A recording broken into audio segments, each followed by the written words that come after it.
গরু লালন পালনে দেশের অন্যতম জেলা কুষ্টিয়া। সদর উপজেলার প্রত্যন্ত অঞ্চলের কেষ্টপুর গ্রাম এলাকায় গ্রাম্য চিকিৎসকদের পরামর্শে অধিকাংশ খামারি কোরবানির হাটে বেশি দামের আশায় অবাধে গরুর শরীরে পুশ করছেন ক্ষতিকর হরমোন জাতীয় ইঞ্জেকশন দিলাম, ভিটামিনের ওষুধ দিলাম। এইগুলো দেখবেন আপনার 7 থেকে 8 দিনের মধ্যেই এর একটা পরিবর্তন শুরু হয়ে যাবে। ডাক্তারদের কথা মতো আমরা এই যে গরু মোটা তাজাকরণের ওষুধ দিচ্ছি।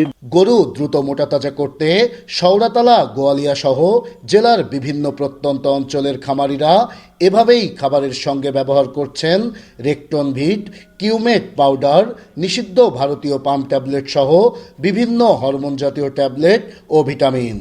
আর এসব ঔষধ খামারিরা খুব সহজেই পাচ্ছেন জেলার বিভিন্ন ফার্মেসিতে। ডাক্তারের পরামর্শে খাওয়াচ্ছি, খাওয়ালে পরে গরু উন্নতি হবে, তাজা হবে, দেখতে সুন্দর লাগবে। প্রেসক্রিপশন বাদে এখন তো খামারি আছে, খামারিরা এখন মোটামুটি অনেকেই ভালো জানে। চিকিৎসকরা বলছেন এ পদ্ধতিতে মোটা তাজাকরণ করা পশুর মাংস মানবদেহের জন্য মারাত্মক ক্ষতিকর। গরু ছাগলে যে স্টেরয়েডগুলো ইউজ করা হয় স্বাস্থ্য মোটা তাজা করার জন্য, এটা খেলে কী হবে যে আসলে আমাদের আমাদের ঘরে ভাইটাল একটা অর্গান, হার্ট ডিজিজ খুব কমনলি এটা হয়ে যাবে। এবং আমাদের কিডনি আছে, এটা আরেকটা ভাইটাল অর্গান, কিডনি ডিজিজ হবে।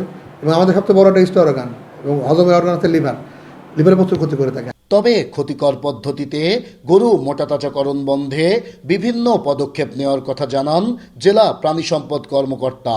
কোয়াক ডাক্তারে তো আসলে চিকিৎসা দেওয়ার রাইটই তাদের নেই। যদি আমাদের কাছে ইনফরমেশন হয়, আমরা প্রমাণ পাই, তাহলে তাদের বিরুদ্ধে আমরা শাস্তিমূলক ব্যবস্থা গ্রহণ করবো, আইনানুগ। ক্ষতিকর ঔষধে বেড়ে ওঠা এসব পশুর মাংস স্বাস্থ্যের জন্য ঝুঁকিপূর্ণ হওয়ায় গরু মোটা তাজা করার পদ্ধতি কবে শতভাগ নিরাপদ হবে সে প্রশ্ন থেকেই যায়। নাইদা সান্তিতাস, দেশ টিভি, কুষ্টিয়া।